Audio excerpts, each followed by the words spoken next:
My name is Walter Johns, and I'm a licensed contractor.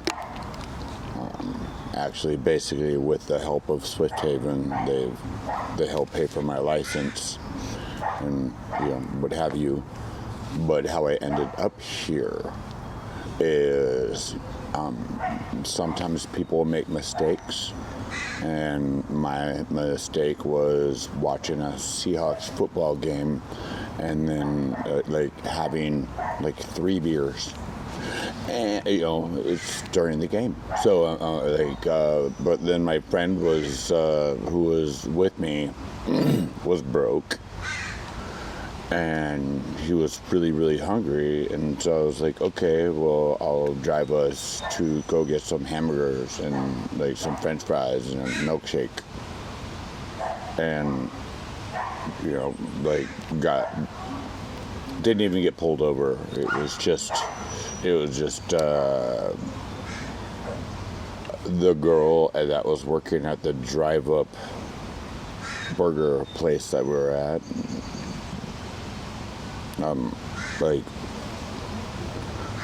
She could smell alcohol, even though there wasn't many drinks consumed, and so we didn't get our stuff. So I ended up police descended upon us. I got a DUI, and so I lost my license, and I had to actually go do 45 days in Whatcom County Jail. And then my then girlfriend sold everything out from underneath me, and so when I came out, all of my stuff was gone, and all I had was the money in my pocket at that time, and so I had to buy a tent and find a place and move into the woods. And so I was really, I had everything. Everything was beautiful. I mean, that DUI was more than 4 years ago. But the city came to me. They're like, now it's time to pay the piper. And I was like, okay. And so I did. But because non-violent offense, non-drug related, I qualified for a work crew, and so I did that and worked off some of those fines. But yeah, I found myself in the woods, and but even from there, I managed to find myself a full-time construction job, and so I was working 40 hours a week easy, and I was it just came down to the decision that I was I got down to about $17, and I was like, something has to change, something has to.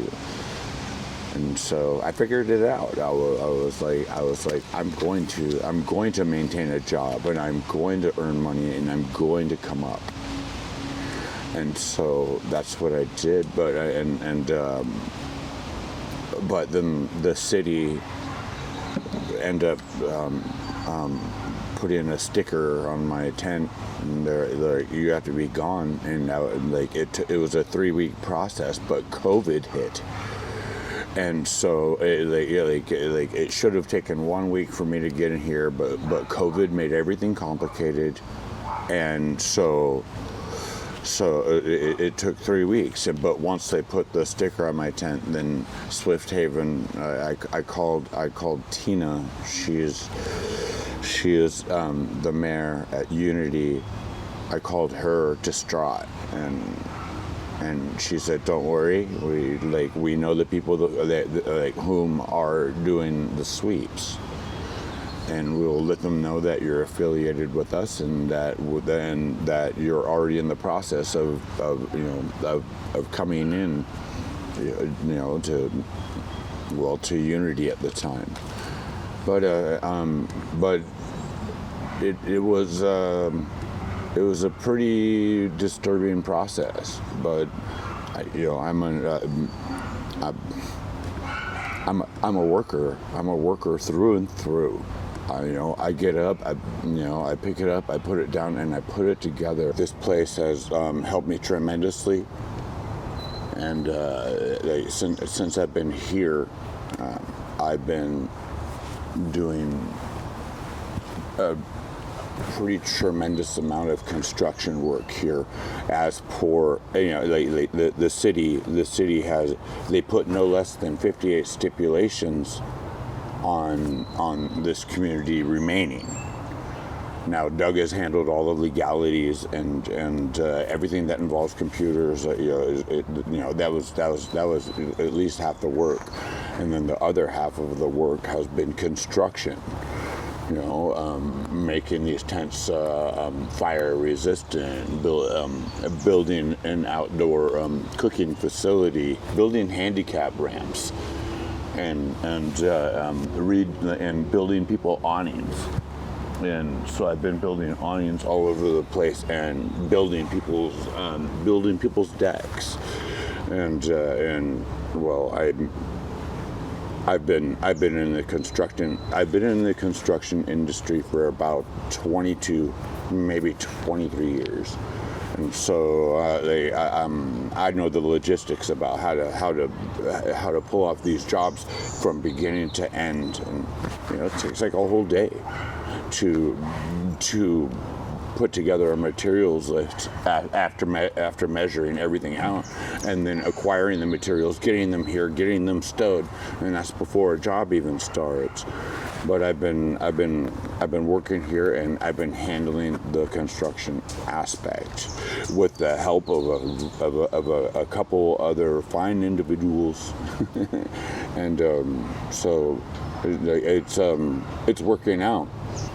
And Doug and the rest of the community, they always make sure that I'm okay. People check on each other. It's a really good thing. Like we care about each other, and everyone just kind of makes sure that that everyone else is okay. I mean, it's not without its drama. Obviously, we're all humans. And so we deal with it, and we try to deal with any problems that we have, like, in-house. And so because this is a community, so we just try and act like adults, and there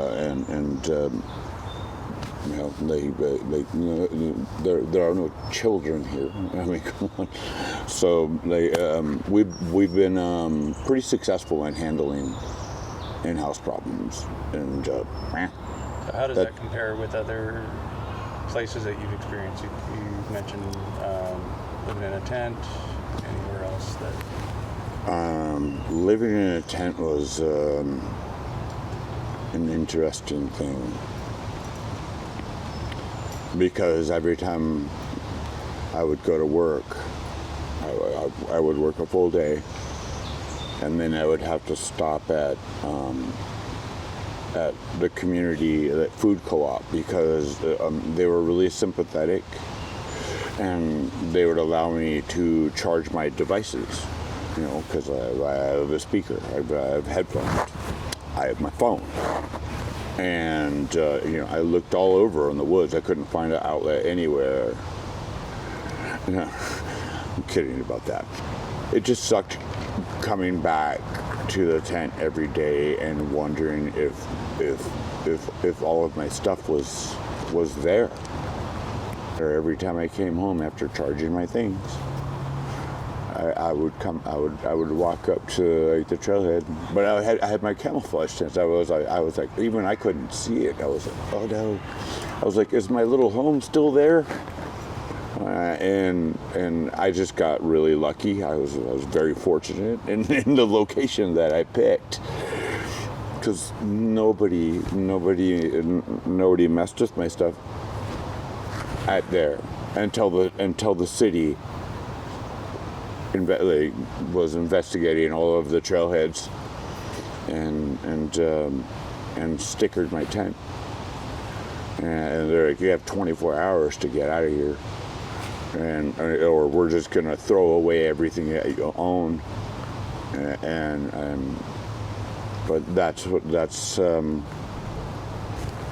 when I was finally able to really get a hold of Swift Haven, and they made sure that they're like, we have a place for you, and so we want you to come and live here. And it ended up being a good thing. Like, wow, I was really scared. I I literally had nowhere else to go. What about the mission? Did you try that? No, I've never stayed at the mission. I've gone to like the drop-in center, but only to eat lunch, like once or like 2 times. But there's a lot of people that have significant mental health issues down there. I mean, it's really unfortunate. It's sad. I mean, I see people screaming, like staring at the corner. They're just standing in the corner and they're screaming at the wall. And I'm like, what is going on? I mean, this is just. I mean, I was like, it's just not a place for me. I can't handle that. And so that's why I chose Tent in the Woods. I was like, these places have just too much mental health negligence almost. Like, I think it borderlines on that. So, would you say that homelessness is increasing, decreasing? It feels like it's increasing at a pretty dramatic rate. Just so fast. What? Why do you think that is? Well, it's just it's pretty much just a matter of gentrification, and the sheer amount that it takes to get into an apartment and to maintain it. I mean, I was like pretty much some of the most humble apartments that you can find, even say on Texas Street. It's like almost $1,200-1,300 a month, and with the rate at which jobs are paying, and with gas prices the way they are, like food prices going up, I'm like, there's no way that any like one person, without giving everything that they have just to have a home, can do. What's next for you? Next for me, once my friend Nick right here and I finish rebuilding this awning, then next for me is just to acquire an occupational license. And because I had a DUI like 4.5 years ago, while I still have to get a blow and go. And so occupational license, blow and go, and then acquire a vehicle, in which like all of these things are doable. But once I accomplish that, sky is the limit for me. Building a business. Then. Yes, I mean I am completely tooled up. I have everything that you need for owning a construction company, and so and plus I am educated, and I am driven, and so this is like that's it. That's what's going to be next for me. But problem number one is I'm like, here it is. This out of 58 stipulations, this is number 58, and I will, like, with the help of a couple good residents here. Get that one done. Shouldn't be a problem. And then there I go. I'm so close. I'm so close to just getting it done. And so let me see how would I put this? I am cautiously optimistic. Yes.